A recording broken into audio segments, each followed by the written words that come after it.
Last week in aviation, we've got Boeing possibly facing criminal action, plus we have illegal parts dealers and the first supersonic flight since the Concord. We've got a lot to talk about in less than 10 minutes. Talk about it. Let's get started. Hi, I'm Micah. I'm a commercial aviation enthusiast who loves talking planes. And in this show, we're going to talk about the top aviation stories from this past week. Buckle up, it's going to be a bumpy ride. Let's get started. Happy Monday to you. It's last week in aviation. In this edition, we are covering the week of March the 17th through the 23rd. We're on episode 5, and we start off with Boeing, where the saga continues.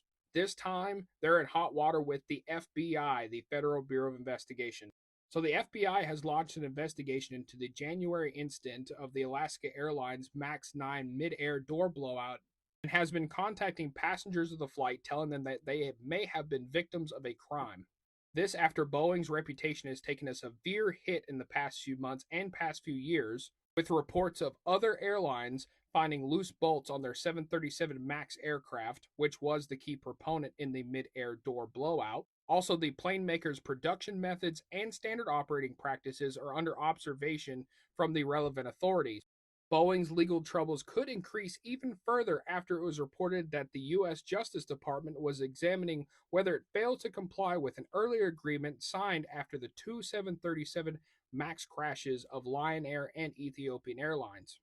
Boeing had signed a $2.5 billion settlement after the two fatal 737 MAX crashes, and its terms and conditions had it adopt a compliance program prevent Boeing from deceiving regulators. The Alaska Airlines incident occurred on January the 5th. This is just 2 days before the expiration date of the Deferred Prosecution Agreement. If it's found that Boeing violated the agreement in the way that it handled the Alaska incident, there could be criminal charges against the organization.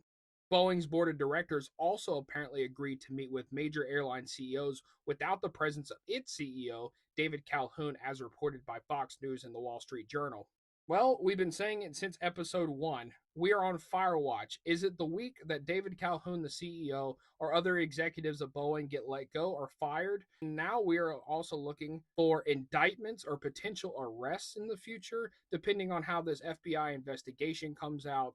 You know I'll be here every week on Last Week in Aviation to keep you up to date on this Boeing situation. But we're getting into potential criminal charges now. It's really getting deep. The saga continues. Gotta love the dumpster fire that is Boeing. In our next story, Southwest Airlines pilots are preparing for a possible airline acquisition amid some speculation. The pilot union for Southwest Airlines, SWAPA, has strategically enlisted the services of several law firms in anticipation of the airline potentially pursuing the acquisition of another carrier. The initiative is a lesson drawn from Southwest's previous acquisition of AirTran in 2010, where pilots were not given equity participation, a situation that SWAPA intends to avoid repeating. Speculation around Southwest's next potential acquisition target points towards JetBlue, given the strategic fit and minimal route overlap between the two airlines, especially since JetBlue has been looking for a merger, i.e., the Spirit deal that recently has fallen through. Add JetBlue's valuable slot portfolio, particularly in key congested airports, and Southwest's recent route adjustment in Fort Lauderdale has fueled these rumors even further. However, a merger of this scale would likely encounter significant regulatory scrutiny from the Department of Justice, particularly under the current Biden administration. The outcome of the upcoming presidential election could also influence the deal's feasibility, with potential shifts in regulatory stances that affect the approval process. Alternative acquisition targets such as Sun Country Airlines with its compatible 737 fleet have also been suggested as a more manageable and strategically beneficial option for Southwest. So we'll keep an eye on this upcoming, see if we have any mergers, see what happens with JetBlue. And now on to more JetBlue news. JetBlue Airways is taking an axe to 20 of the routes in their network as an effort to cut costs and improve on-time performance. This was shared in an internal memo to employees on Wednesday. And it was stated that on June the 13th that there will be 16 route cuts, and they will be pulling out of 5 cities. Those 5 cities will be Bogota, Colombia, Quito, Ecuador, Lima, Peru, Kansas City, Missouri, and Newboro, New York. So if you're in any of these places, unfortunately, JetBlue will no longer serve you for the time being.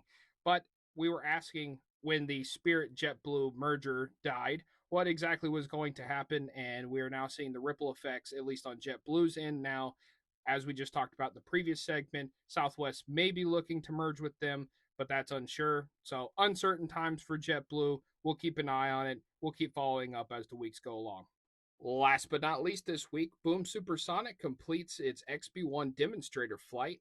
The XB-1 is the test bed for the Overture aircraft, which should be the first supersonic airliner since the Concord. And we've seen orders from airlines like American and United here in the States and various other international airlines.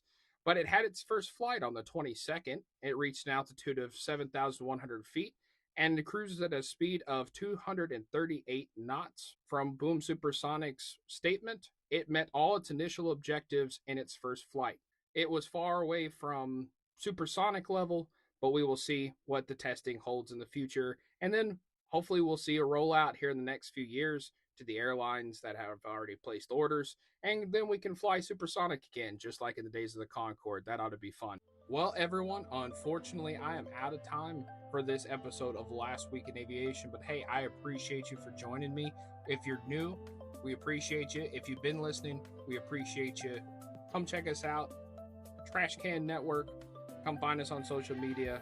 Thank you for listening. We'll see you next week. Who knows what we will be reporting? Will we see some firings? Will we see some arrests? Who knows? We'll see you next week on Last Week in Aviation.